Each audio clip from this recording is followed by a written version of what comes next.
Tonight on Primetime Politics, the House rises.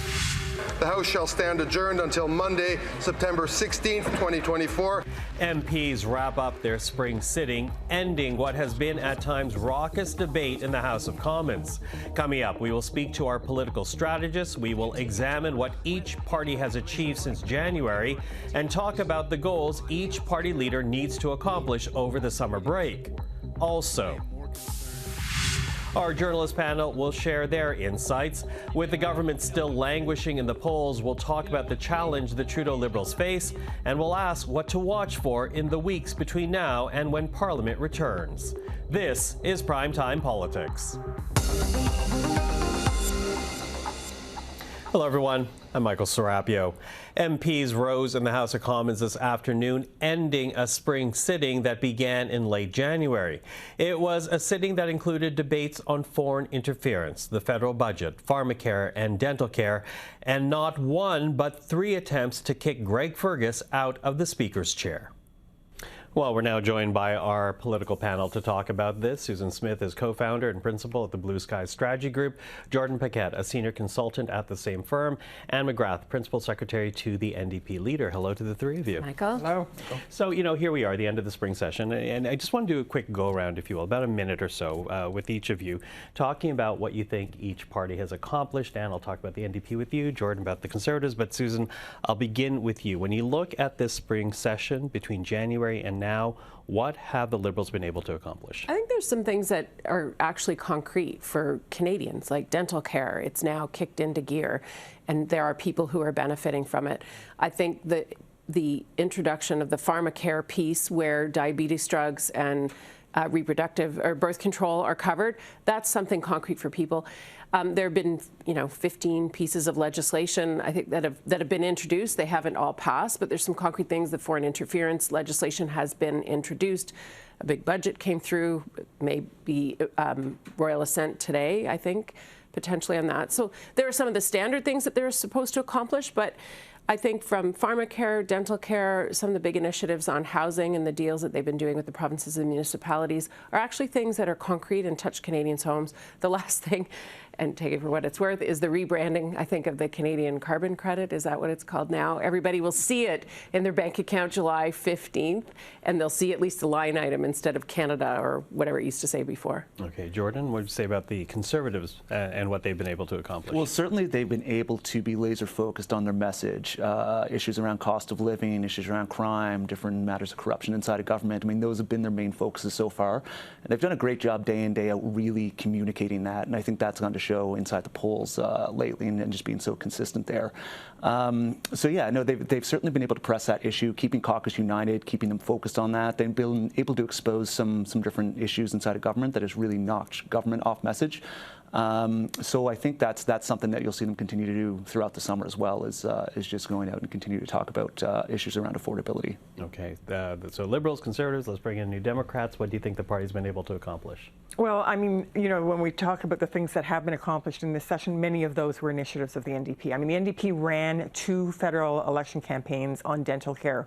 We didn't win either of those election campaigns, but we now have dental care. So, we said we wanted to do it. We worked hard to get it done, and it's being done.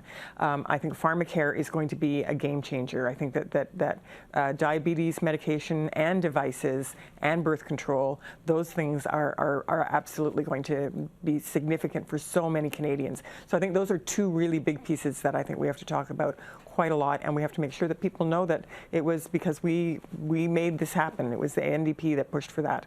And much of the legislation that has happened in this spring session was legislation that the NDP has been pushing for. Pushing for, of course, the Supply and Confidence Agreement. But, regardless of what has been accomplished, though, what hasn't really changed are the polling numbers. And, Conservatives still have a very commanding lead, Liberals trailing by double digits, the NDP behind the Liberals, not that far behind, but behind the Liberals. Is the public mood set then, regardless of what's happening here in Ottawa, is the public mood set in terms of what party, what leader they're supporting right now? For the moment, I think people aren't, it's not existential question for people. They're about to go into summer. Their kids are coming off school. They're worried about what am I going to do for daycare? What am I going to do for summer plans? Even before, it's been consistent. Sure, but I don't think, what was the Prime Minister's, people aren't, he said something earlier this week, people aren't in a deciding mood these days. It's a long time before the next election. October 2025 is a long way away. Even if it was called a year from now, that's still 12 months away. Things can change. Interest rates are changing how people feel. Opposition leaders can step in big steaming piles of trouble as well. So I don't think people have made up their minds forever at this stage of the game because they don't have to. And for the interim, I think people just give quick pat answers until it's time to focus in on who's going to be leading my country in the next go-through. What do you say to that, Jordan? Yeah, no, it has been consistent for the last year. I mean, the Conservatives have had a commanding lead, and I think that's now baked in. Canadians have decided that they want to change, and that's quite clear. So there is still some time for the election, and Justin Trudeau's been underestimated before, but it's becoming increasingly difficult to find a path forward for him, and I think that's going to be what the Liberals will be talking about this summer, is how do they rebuild from here? How do they regain control of the agenda? Because everything they've tried so far has not worked. They've tried some big issues in the budget, other issues that they've worked with the NDP on, but nothing's really stuck. It hasn't percolated down to Canadians, and that's, I would assume, will continue. Yeah, and what would you say to the numbers? Because I know, for example, the Liberals were talking about basically trying to incrementally improve their numbers as the summer approached, but that hasn't happened. In fact, the Conservatives have been able to increase the lead. So is the situation, as Jordan suggests here, baked in now that Canadians have made a decision on this? I have never seen polling numbers bake in, between elections. I think that we have seen so many elections where people would have predicted the outcome prior to the election, and that is not what happens. Like, it's just over and over and over again. There's so many examples of that. So I wouldn't necessarily say that things are baked in, but I would say that what I see from the polling data is that people are very concerned and worried and anxious about affordability. I think that they are looking at the housing crisis and the inability to be able to afford a place to live, and the rising cost of food and the grocery bills. I think that there is a lot of anxiety and uncertainty, and I think that's probably what we're seeing in the polls. I don't know if there's any solutions coming out of any of that yet, but definitely I have seen. So I mean, I think I've said this before, but we had an election campaign in British Columbia in 2013 where the front page of the Vancouver Sun or the Vancouver Province maybe had a photo of the NDP leader that said, "This man could kick a dog and he would still be premier." And that's not what happened. Christy Clark won that election. So I'm not, I've just seen this happen so many times before. When the 2011 election, we've talked about that before, it was, at least the media was predicting that Michael Ignatieff was going to win.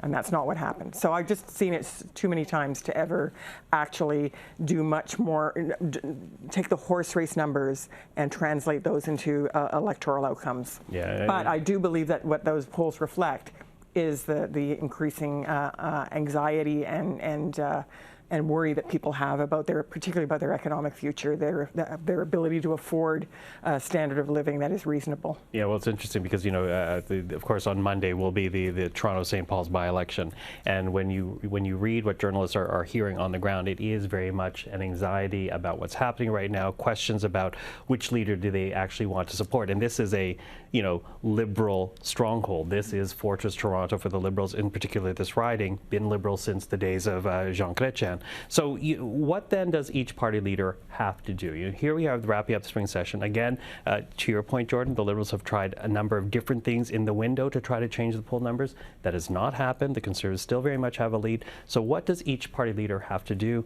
I'll begin with you, Susan, and with the government. I think they actually all have to do the same thing, and that's go knock doors.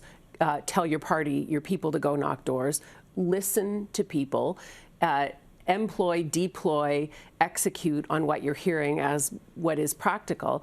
And the last bit is don't screw up, right? You have to get a bunch of things right, but you also have to make sure you don't get things wrong. And I think every party leader has got to go out, listen to people, be seen talking to people, hearing people, interacting with people, and in a genuine, authentic way, and connecting with voters and being able to come back, connect with his or her own caucus as well, and be able to internalize and execute on what they're hearing from people, because this is the last big. Next summer will be a campaign summer. This is a gear up, get loaded, listen hard, get ready to prepare, and then go next year. Get loaded in non-alcoholic sense. I'm assuming. Okay. Jordan, I'm gonna go back tonight. Then I'll see you on Spark Street. What do you say, Jordan? What does the Conservative leader have to do for this summer? I think he has to stay consistent, stay on message, and he's been successful being able to do that so far.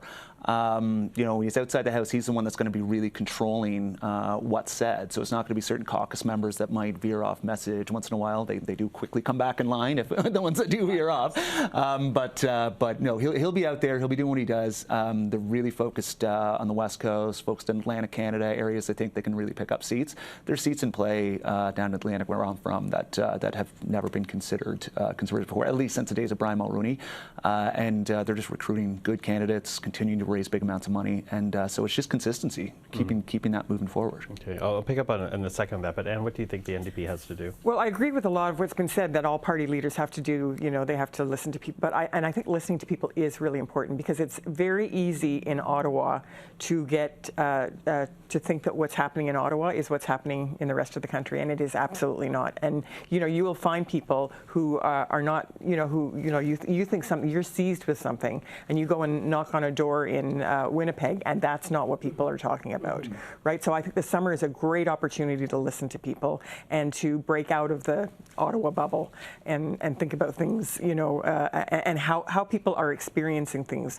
And governments, and I think this government as well as other governments, think that when they're spending a lot of money on something, people should be thankful for it. But if they're not actually seeing the affordable apartments and the affordable homes and the prices coming down at the grocery store and that kind of thing, doesn't matter what's in the budget if those things are not being experienced in real life. And this is an opportunity for the leaders and their members of parliament and their candidates to be listening to Canadians. And the other thing that they have to do, and it's also consistent with what's been said already, is I think it's that they're going to have to focus a little bit more on their electoral machine. Make sure that they have, that they're getting good candidates, that those candidates are getting nominated, and that those candidates are starting to work hard. Because you can't it's pretty hard to get nominated a week before an election writ and actually get elected. Yeah, I've got a little bit of time, so I just want to quickly ask, though, because you're talking about being consistent for the Conservative Party. How much of that is for Canadians to still know Pierre Poilievre? Because I think when you look at the numbers, the Conservatives are doing rather well, but based on what we're hearing from the on the ground in the Toronto St. Paul's riding, people still have questions about who Pierre Poilievre is. Sure, but I think he's been quite consistent. I mean, he's been on the scene for quite a while, as a senior minister, and now as a leader. He was a prominent opposition critic as well. So, he's been making the rounds, going out there, and I think he's really talking about the issues that Canadians are caring about. Issues around affordability, that is the top of mind issue. So he's been able to punch through in certain ways that we haven't been able to do before. Since when did we have a Conservative leader that has made housing a number one issue? That used to be an issue that parties on the left focused on much more. So I think he's been able to really sort of take some of these issues, make them Conservative issues, and allow Canadians to focus on them. I think you're going to see Poilievre's people almost running a front-runner campaign with him, where they don't put him way out there, because I think they'll put him in select spots, super controlled environments, 2 questions from friendly journalists, that's it, and maybe some friendly town halls. But I don't think they need people to get to know him a whole big bunch. The way the polls are at this current moment in time, people know Trudeau. They're not happy at the moment. They don't know the other guy, and I actually think that's to Poilievre's advantage. He's not always that likable when you scratch below the surface there. So I think it'll be interesting to see how much of a front-runners campaign mode they are in.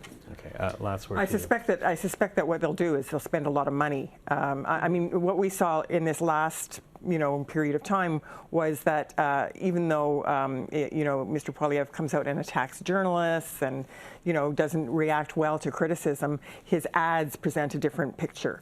And so I think that what the Conservatives probably have to do is they have to keep spending that money on advertising to show him in a better light, because it is not the experience of people who actually have contact. And I know that that's for sure the case with a lot of the press gallery and a lot of the journalists. And now he'll be out across the country. country. And if he starts punching down on some of the local journalists who might not be familiar with that particularly aggressive style, that will actually take root a little bit more. So, I mean, I think that this is going to be a very, very important summer. I think that it's right that it is probably the last one where you're not really in full election mode. So it is important to actually be in election mode anyway.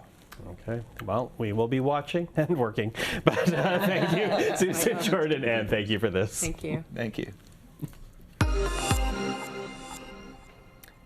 Well, with more on the end of this spring sitting for Parliament, we're now joined by our esteemed journalists, Tonda MacCharles, the Auto Bureau Chief for the Toronto Star, Joël-Denis Bellavance, the Auto Bureau Chief for La Presse, and Robert Fife, back from an absence, the Auto Bureau Chief for the Globe and Mail. Hello to the three of you. Good to see you. Hey. So listen, as we end this sitting, I want to begin here with the poll numbers because, you know, the latest numbers from Abacus Data says Conservatives have essentially been able to build up on their lead. We have it on the board for people here. Conservatives now sitting at 42% support, 20 points ahead of the Liberals, 23 points ahead of the NDP. You know, quite frankly, Liberals were hoping to close the gap, not all at once, but incrementally as we approach summer. That's not what's happened here. In fact, the gap has gotten bigger. How disappointing, how bad is that for the government, Bob? It's very bad for the government because they had a game plan that was coming out of the budget that they were hoping to end a new campaign on social media featuring the Prime Minister that they hope to chip away 5 points a month on the Conservative support, and that has not happened. If anything, Conservative support has gone up.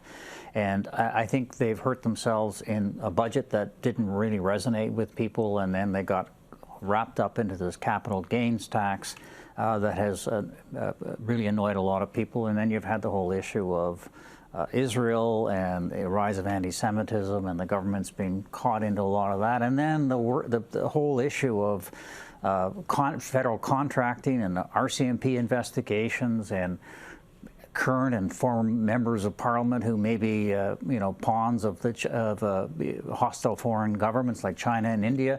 All of these things have piled up, not helping the government at all. And I just don't see a way out of this, even though Mr. Trudeau is out there all the time. I think another reason is that aside from all these issues, people don't want to listen to him anymore and are not listening to him anymore. And I think that's a major problem for them. Okay. Tonda, what do you think?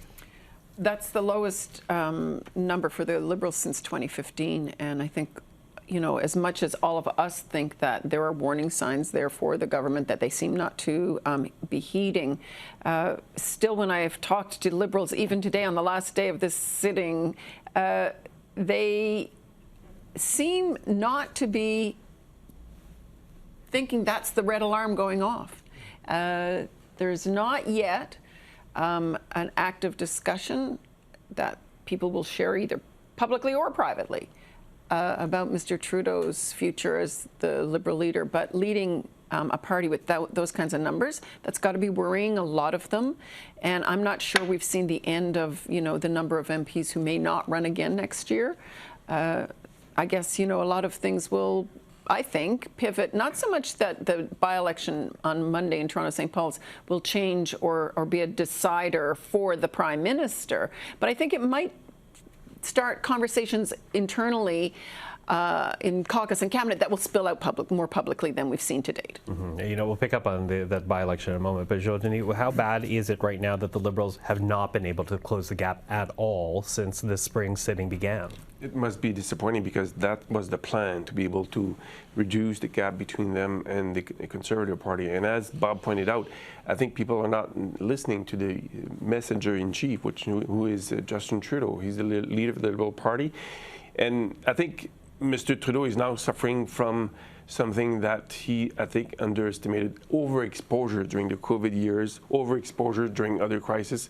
And so people, when they see him now, they're basically blocking their ears and not listening to the message anymore. So it's a problem for a party when the messenger-in-chief is the problem. So you've got to make some changes at the top, otherwise you are just heading for a very, very difficult period of time. It is very much a challenge for all incumbent political leaders right now around the globe. Mm-hmm. To that extent, you know, the Liberals are right. All governments are facing big challenges to stay on or to be reelected, and we're seeing that play out in Europe right now. But that doesn't make it, though, any less of a threat to a government who's contending under this leader for a fourth mandate. And so I haven't heard yet the narrative that's going to take them there, and I didn't hear it today as we head into barbecue circuit. Yeah, and yet, as you say, the Prime Minister continues to say that he's going to be fighting another election. You know, you mentioned the by-election on Monday in Toronto St. Paul's. Fortress Toronto, Liberal stronghold. How important is that election? What will even a narrow victory mean for the party and the discussions inside? Well, first of all, if the Liberals lose that riding, that is a five-alarm fire for them. And I think you're going to start to see members of Parliament saying, look, if we lose a riding like that, what's happened to me when I'm in a competitive riding? You might begin to start people publicly saying, it's time for the Prime Minister to go. Now, we don't know whether that's going to happen, but just let's go with your scenario that they win by only a slight margin, which might actually be... Which I pulled out of air, I'm just saying.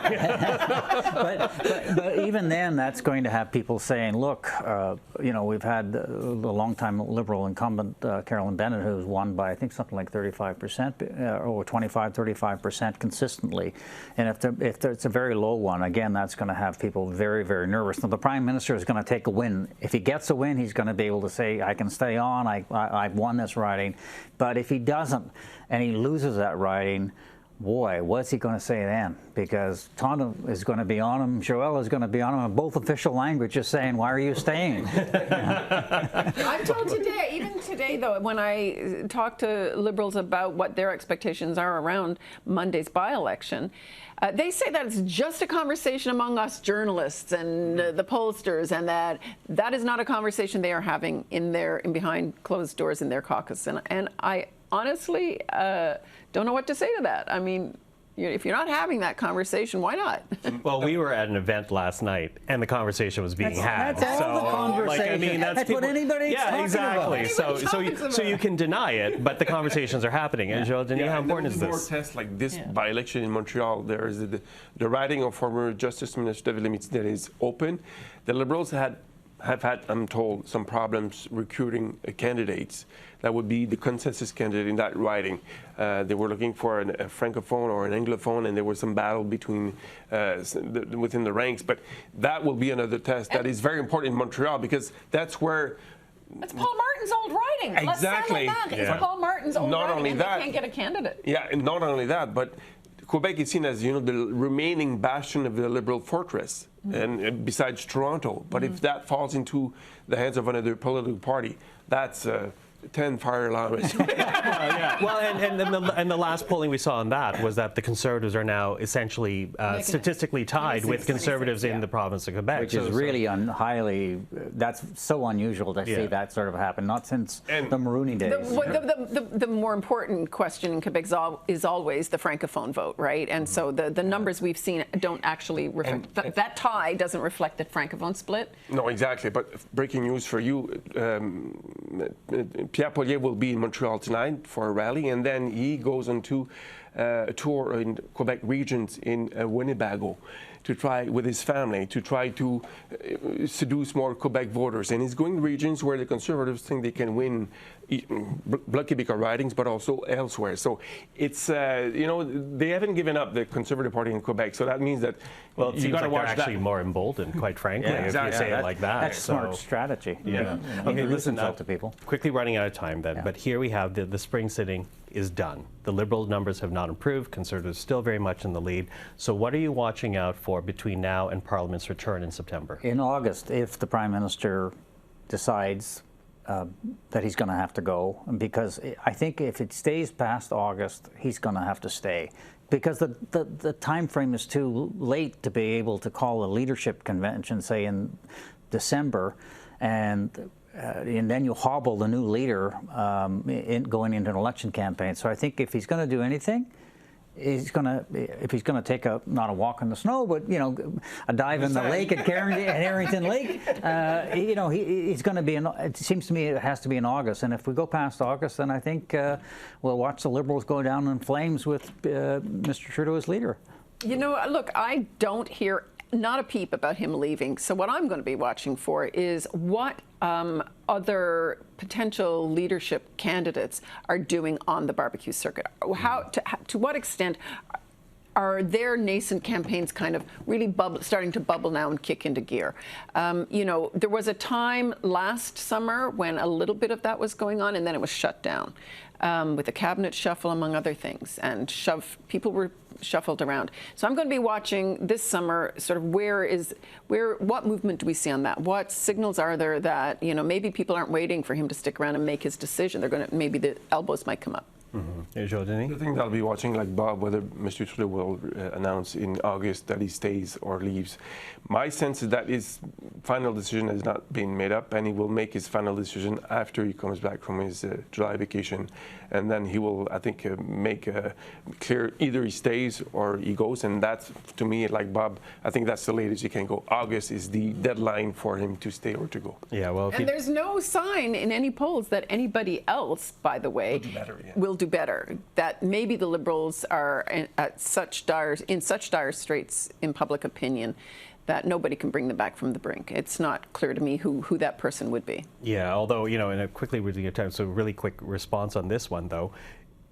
There is still, you know, a day, a week, a month, there's eternity in politics.